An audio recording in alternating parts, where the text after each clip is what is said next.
Hello comrades, good morning or good evening, depends what time you're watching. You may be thinking that it's just another Q&A session because of the background where I'm at, but actually it's the start of the new 2017 vlogging series. The thing is, I'm still in Russia, but a friend of mine has invited me over to do some rally testing, and I decided it's an amazing opportunity, first of all, to finally shoot a video in Russia, because a lot of people have asked me like, hey, what are you doing, and so on and so on, and I didn't have time or chance to do something actually cool, apart from Bugatti Chiron video that got taken down, well, that I've taken down after request, blah blah blah. But yeah, and it's a nice also occasion to get back into it, because the last time I shot a vlog was somewhere in October, which is almost half a year ago by now, so it's a good thing to get started.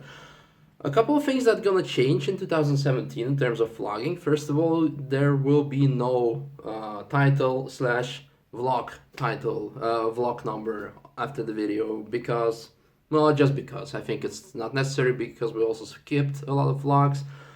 Second thing, reintroducing the gimbal again. Right now the phone that I used to film is on the tripod, but I will be using gimbal because I ditched gimbal after vlog 20 or 23 or something, and then when I was editing the footage I was like, oh my god, I should have never done that because the footage became way too shaky. But a lot of you have said that it's actually a good thing because it gives it like a more home video kind of feel, so yeah, whatever.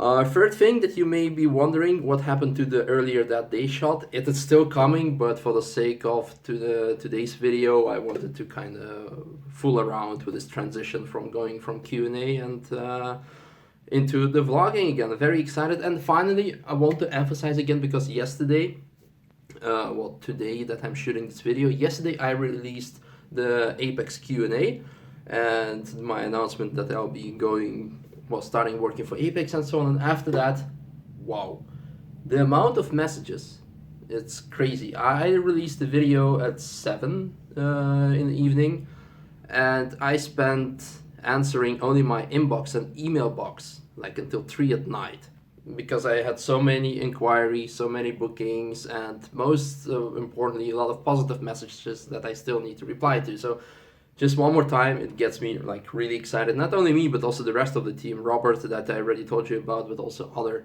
people that I will be telling you more about once I go to the Nürburgring. But hey, let's get started. Let's go to Kramar Motorsport, a friend of mine that I will show you around, and then we will go on this amazing rally trip.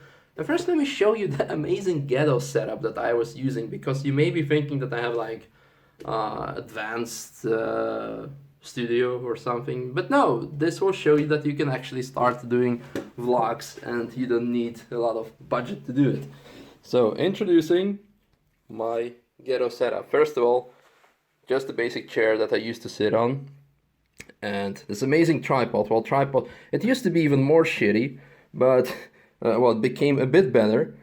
But this part, look, it's just made from clay, ghetto styling, and I'll just show you amazing view from my window that it's really Russia. Okay, one more thing that I could show you. My dog. Her name is Lady. And she's a bit shy. Aren't you? Yeah. Okay, goodbye. I'll be missing you. I might take her to Nürburgring one day. Boosted Beagle. Yeah, I really want to do this shot because there are actually no elevators at the Nürburgring with amazing mirrors. Oh, don't have any mirror shots in my vlogs either. And by the way, small detail, in Russia the ground floor is first floor, unlike in European countries or America, probably most of the world. Russians are weird.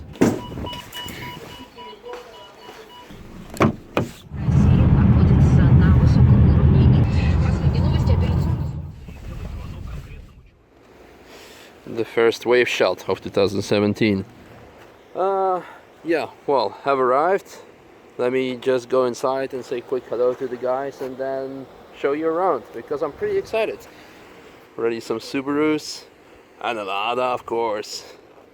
And by the way, this is my girlfriend's car that's getting a new engine swap. Just a stock engine, nothing crazy, although I'd really like to. Well, let's start with the promised tour. My saying hello to the guys took a bit longer than expected. In fact, we already loaded up the car. You can see over there that we're taking to the testing. I hope that you can see the difference now because I'm using the gimbal. Let me show you around first the reception area that they have here. And it looks, I must say, quite modern and quite nice because there are a lot of prejudices about Russian services or services in Russia, and even in general. I mean, even in Europe, I've seen a lot of car services, car tuning companies where you walk in and it's like, looks pretty shit. But here, when you come in here, I like it. Yeah, let me give you a quick tour here before we proceed to the most interesting part, the cars that they have here. So, obviously, mandatory, all the cups that they've won, all the prizes, all the awards, and some souvenir production. I might actually steal this design for Apex, the t-shirts. Over here, I think it's a hydrofoil dipping, what I had on the Ring Garage shitbox on the wheels. You know, like fake carbon. And I'm not, to be honest, I'm not a real fan of it. It could be fun, but it's a bit played out. Especially this fake snake pattern, but yeah, it could work. But this one, however, is pretty interesting because of the Russian traditional design. And Boosted Boris will be proud because they have a picture of Vladimir Putin here. This is also quite a cool feature, the table from, I think, Formula 3 maybe, because probably small for a Formula 1 wheel, but doesn't matter. Let's have a quick look in the service, and actually the service area is pretty empty right now because all the cars are already on the testing ground where we're going to. But still, some cool things that I can show you. First of all, have a look that it looks quite clean and tidy here, and that's, well, pretty uncommon in a lot of services, to be honest. Here, this is the old engine of my girlfriend's car that I told you earlier about, but this is another engine. Look, so Boxer configuration, so you would think that it's a Porsche, especially because of 3.6 like the Carrera S is having, but in fact you probably guessed it's a Subaru, or you already saw it. And this is an engine from a Subaru Legacy, and they're planning to make it a pretty damn fast natural aspirated engine, so not a turbocharged, because according to rally regulations, when you have a turbocharger, you work with a lot of restrictors, and then it limits your power output and also the way that the power is being delivered. So they told me, like, for example, they have here a graph which shows that after 4,500 RPM, well, you start losing power already.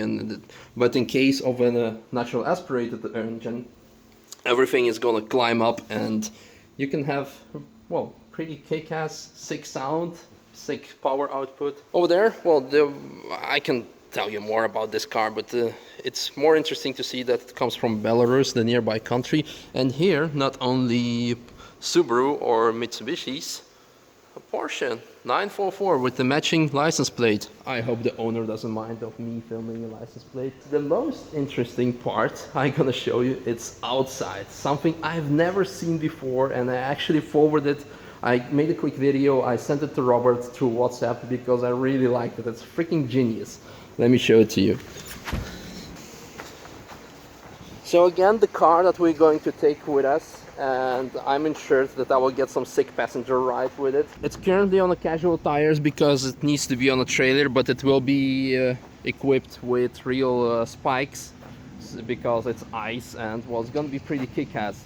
The driver and the owner of the team, Alexander, said he will need to drive about 10, well, not laps, but 10 times this road before he can take me on with it. Because first, when I asked him, there'll be probably no passenger laps available, would there be? And he was like, why? Well, because rally drivers cannot drive without a co-driver, can they? So he laughed about it, but said, no, later you can. So I'm really looking forward to it. It would be my first time rally experience. But now let's move on to the thing that I really wanted to show you. And when the guys showed it to me, I was like, whoa, this is freaking genius. So imagine when you have a workshop, okay?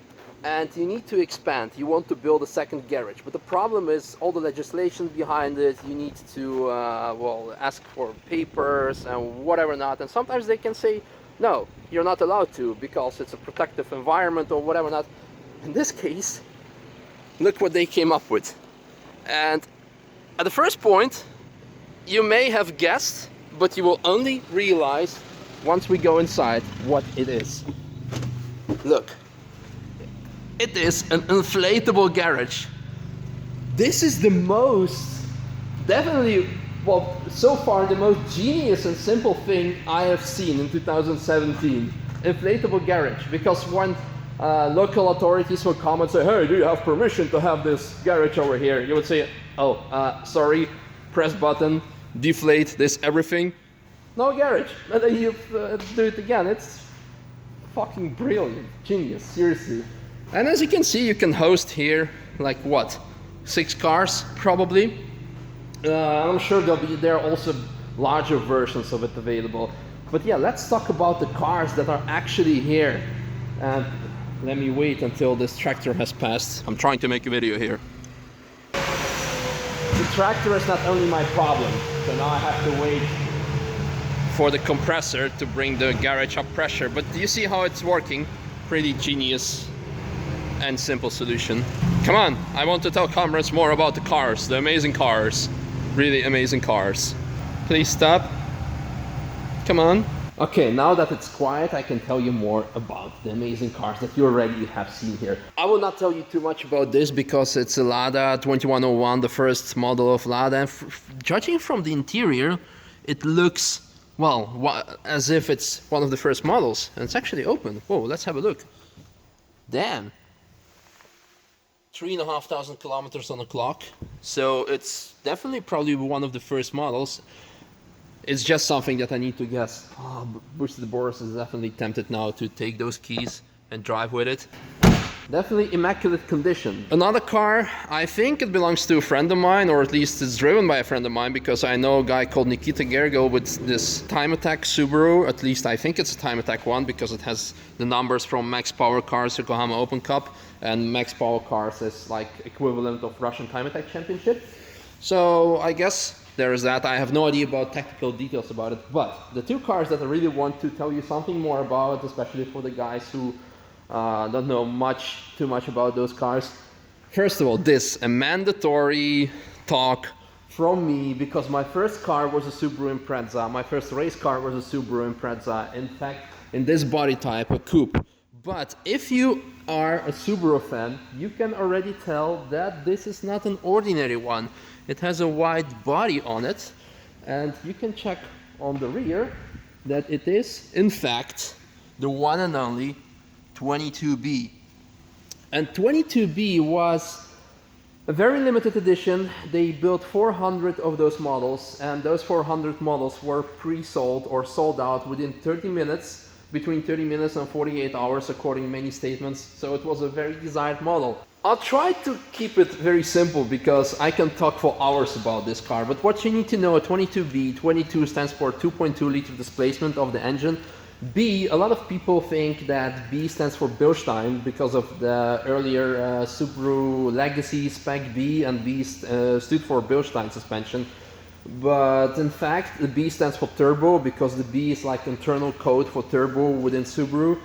It has a 2.2 liter displacement engine, like I told you earlier. The most interesting part about this engine is the specification, because it utilizes the closed deck, and well, basically what it means is it's a lot stronger than a casual open deck setup.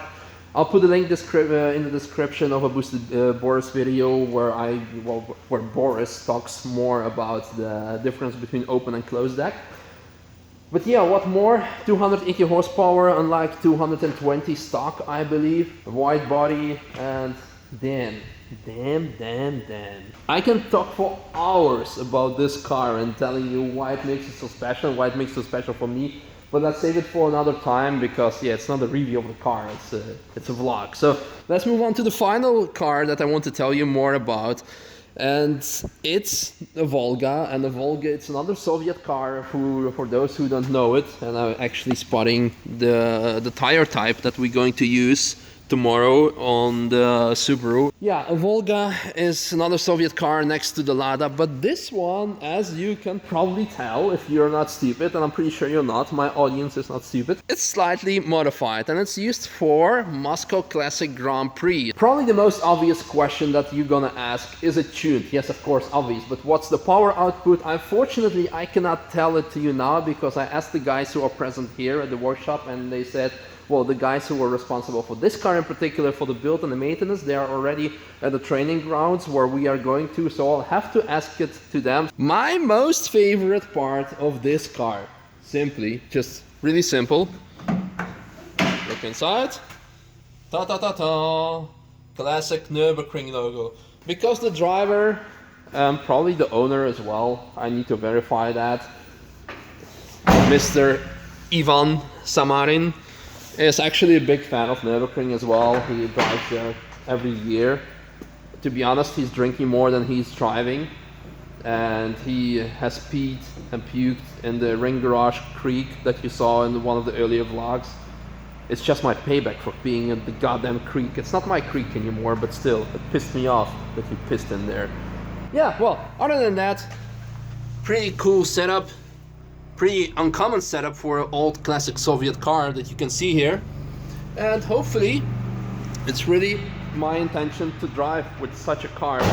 Maybe even this year, but definitely some point. Okay, enough talking about all those cars and service, everything. Let's continue with the vlog, because I think I kind of lost the whole idea and principle of vlogging, and it's becoming more of a review, and I'm pretty sure the guys are already waiting for me. So let's get in the cars, drive there, and see what kind of adventure is waiting for us today, comrades. And actually really want to know more about the color choice of the Lada 1300, the 2101, but I think it's something definitely for the next video. Okay, let's go! Road trip time. As a matter of fact, we have to drive about 6 or 7 hours depending on the traffic. Gonna be a long trip.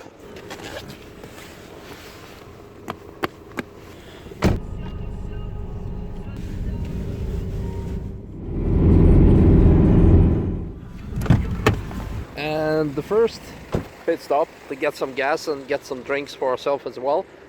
Fun fact, over there, the red building, I hope you can see it, it's the Moscow Raceway, Russia's most famous and probably the first racetracks that is built according to FIA, well, high standards.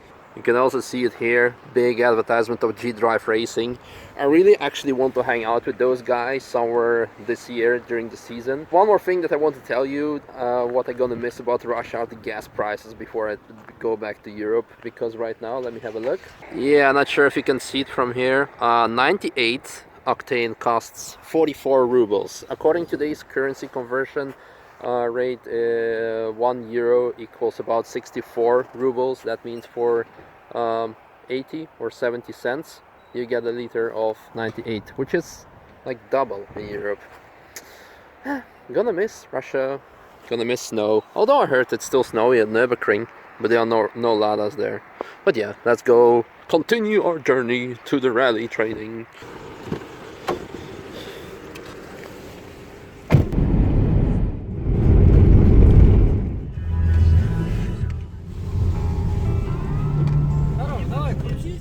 Arrived at our hotel and we're doing some small preparations for tomorrow.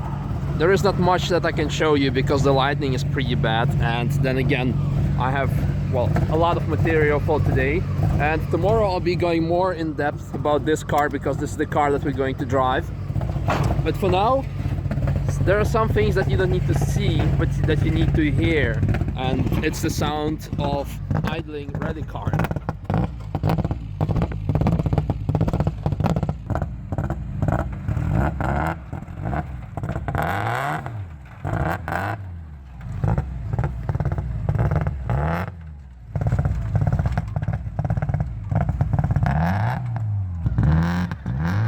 That's what you get when you run summer tires in snow. Even all-wheel drive cannot help you.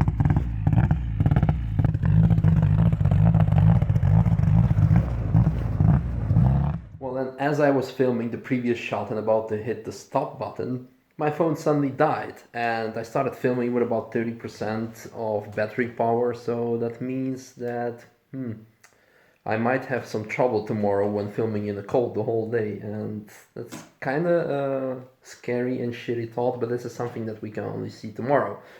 Yeah, well, right now I'm in my hotel room, which is quite nice, especially judging by the fact that we're somewhere in the middle of nowhere. Yeah, it feels really good, exciting, and sometimes a bit awkward to be back vlogging after half a year. But yeah, I hope I didn't lose my touch and you still like it, and most importantly, The lights did a funny thing. More sporting, I'm really excited to what has to come tomorrow and especially the days after once we go to Apex. Well, yeah, for now, I hope you enjoyed and make sure to check out tomorrow's crazy footage. At least I hope it's going to be crazy. Yeah, pretty much it's going to be. Yeah, good night or good morning, good week, and so on. Subscribe, share, like, that kind of stuff. Bye bye.